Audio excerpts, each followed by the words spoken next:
That's Matthew 16:21 to 28.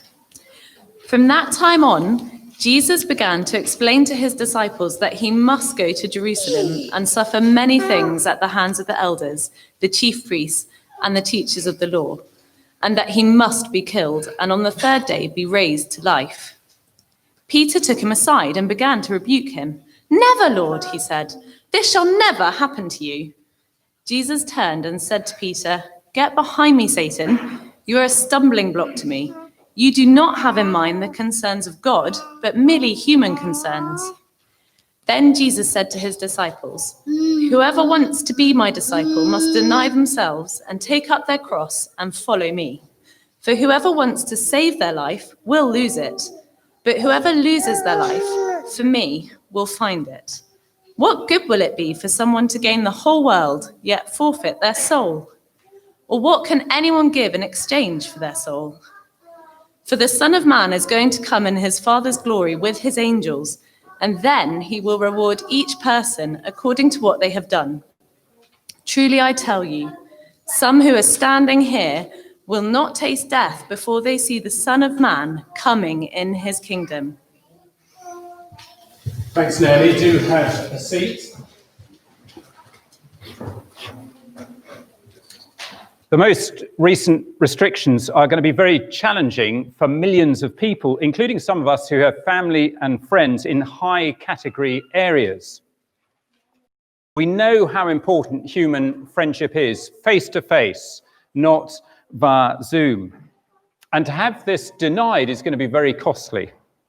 And the warnings are stark. If we don't follow the rules, then the virus will spread and it will lead to stricter controls. The government are pretty clear that we're in for a tough few months. But with their warnings comes a promise. If we'll follow the rules and the guidance, then by the spring, things will be better. There will be a reward for the months of cost. So they say. We shall see. Counting the cost is something Jesus speaks of in Matthew 16 to his disciples, the cost of following him. Let's just remind ourselves what came before and led to Jesus to speak like this. In Matthew 16, Peter says something none of the disciples have ever said. He confesses Jesus to be God's Son. When asked by Jesus, "Who do you say I am?" Peter replies, "You are the Messiah," or the Christ, the Son of the living God. And you'll remember we saw that he didn't just figure this out through his intellectual ability. He didn't work out the identity of Jesus. It tells us this was revealed to him by God. God the Father establishes the truth about his Son. We saw that. Secondly, we saw that the truth about Jesus establishes the church. Jesus' confession is the rock on which Jesus builds his church. And as this truth is declared by Peter and the other disciples and Christians through the ages, so this is what opens the kingdom of heaven. And so we saw, thirdly, that the truth about the church establishes our purpose as the church. That is, we're key holders. As we unlock, as we open by declaring the lordship of Jesus, we open the gates of heaven. And Jesus welcomes them in as people hear and trust him. The question for us today is this: what does it mean to be in God's kingdom? What does it mean today for us as his disciples who confess Jesus as Lord? What does that look like? Well, the key verse for us is verse 24. "Whoever wants to be my disciple must deny themselves and take up their cross and follow me." There is a cost to discipleship. Now, there is, of course, a choice. Notice how Jesus starts, "Whoever wants to be my disciple." There is no conscription, there's no arm twisting. But be aware at the outset, as soon as Peter makes his confession, what comes next? He says, from confession follows cost. Realize there is going to be suffering. We're going to be walking the way of the cross. We follow the one who walked the way of the cross, and we're going to think about what it means to walk the way of the cross if we're his disciples. So, What's the cost going to be? Well, firstly, it's going to be to deny yourself, to deny yourself. When you think you're to deny yourself, what do you think of? Maybe you're going to deny yourself sugar or chocolate because you're overweight and you need to deny yourself those things so that you might become fitter. It may be denial of purchasing some luxury good for a couple of months when you've got the money rather than just buying it on credit. Well, Jesus isn't talking in those sort of trivial categories. He's talking about something much deeper, much closer to home. I want to think about two senses of denying yourself. The first is this: to deny is to disown. To deny is to disown.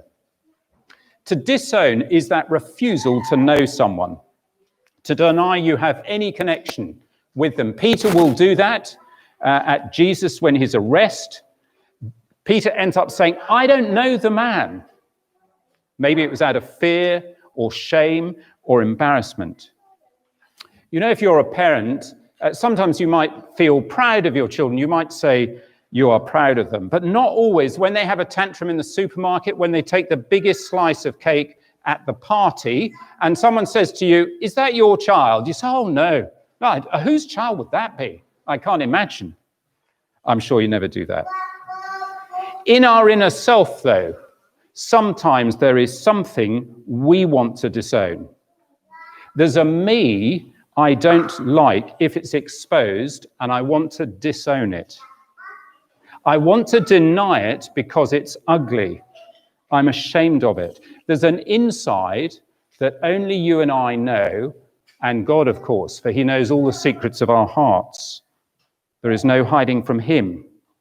It's when that old sinful, rebellious self rises up, very often in our thoughts about others, at the envy or anger that bubbles up, that self-absorbed, self-determining me that gets upset when I don't get what I want. Well, Jesus says, disown it, walk away from it, walk instead the way of the cross. Now, before we can do that, we've got to recognize, of course, what's going on inside our hearts. We don't find that easy because we always want to make out that we are better than we are. Maybe we're reluctant to disown the sin we want to cling on to. We feel it'll be too costly to forgive that person. It'll be too costly to love that person we're angry with. Well, Jesus calls us to walk a new path. He doesn't say it'll be easy, but he is with us and for us and promises to help us to do what we naturally don't want to do. There is a second sense to deny. The first is to disown. The second is this, to renounce, to renounce. When you get married, you renounce a single life. When you join the army, you renounce a civilian life. I should have asked David a bit more about this, and I'm sure he can correct me. You enter into an new way of life. You leave the old behind. For example, you sign up for the army. You sign up to new commitments and loyalties to commanding officers, to the sovereign. You sign away some of your rights as a civilian. You no longer determine where you'll live or work. You follow orders. You deny yourself in order to affirm the authority of military discipline. Well, if we follow Jesus, we're surrendering to his lordship, to live under his rule, not our rule. We're renouncing self-rule. And Jesus doesn't ask us to do something that he hasn't done. He has accepted and affirmed his Father's will. He obeyed. Did you notice in verse 21? Jesus says he must go to Jerusalem. Jesus says he must be killed. Now, why does he say he must? Well, because that is his Father's will. We see that most clearly maybe in the Garden of Gethsemane. As Jesus nears the horrors of crucifixion, he says, not my will, yet yours be done.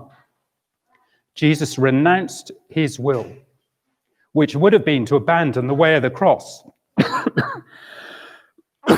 for his Father's will. And what a cost to such a denial? Denial of self is always costly.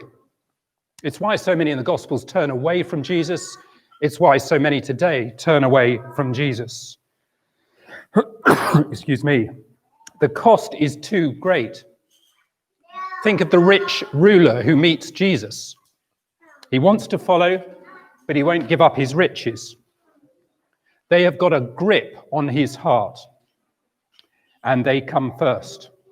It's no different today with our money. I guess, will we give it away or will we stash it away? Jesus warns his disciples, what good will it be for someone to gain the whole world? We think it would be fantastic to gain the whole world. Why deny that? Or what about our career? The hours we give to it, the value we attach to it. It can grip our hearts, and ultimately it can come first, before family or before our spouse. We never say that, but in reality, that's what's obvious to everyone else. Or what about our comfort? Time out for me. You deserve it. Go on, treat yourself. As John Piper puts it, entertaining ourselves to death. Is this the pattern we see in Jesus' life? His was a life of denial. The Son of Man came not to be served, but to serve and give his life as a ransom for many. How are you going? How am I going on denying what Jesus says I must do as his follower? Deny myself. How like Peter am I wanting a costless Christianity? A Christianity that has Christ without his cross, wanting to walk the way of comfort rather than the way of the cross. Jesus says to Peter something that is really striking. He said, if we want to walk that way, that is actually satanic. We're wanting to follow the ways of Satan because it has my concerns and not God's concerns. Where do I need to deny myself in order to walk the way of the cross? Secondly, denying yourself first. Secondly, taking up your cross. Again, what Jesus says isn't trivial. You know how we sometimes say, oh, we've all got our cross to bear. Maybe it's a tricky relative. Maybe it's a manipulative boss at work. Maybe it's a debilitating medical condition. For Jesus, there's one meaning to take up your cross. He's heading to death. If we're to be a disciple, we're choosing to follow the crucified Christ, and we must be prepared to do the same.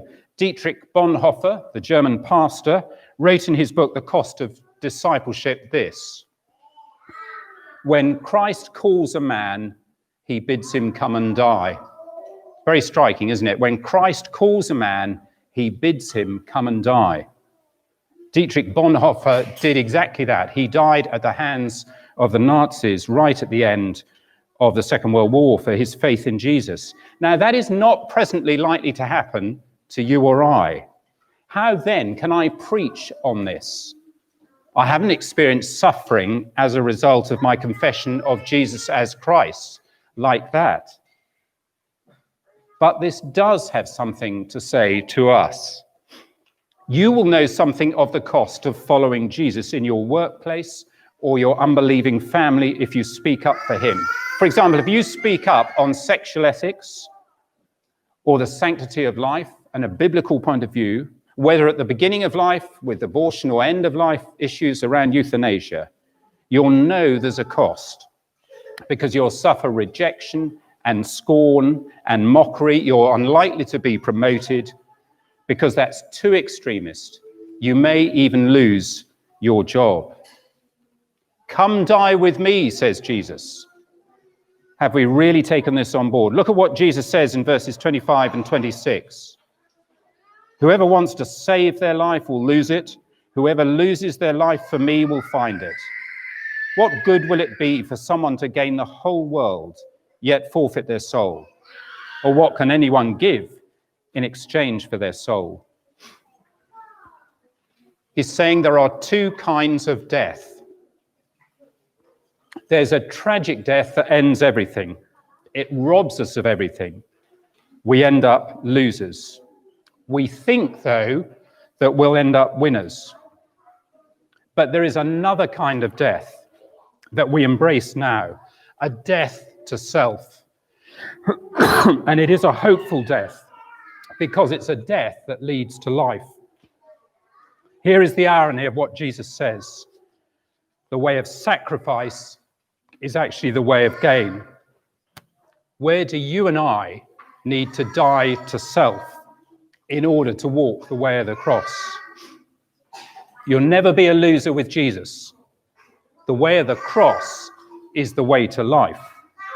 And this is the note Jesus ends on and will end on. We've seen the way of the cross is denying yourself and taking up your cross, finally and briefly finding life. After the strong warnings of the cost of discipleship, the cross was not the end for Jesus.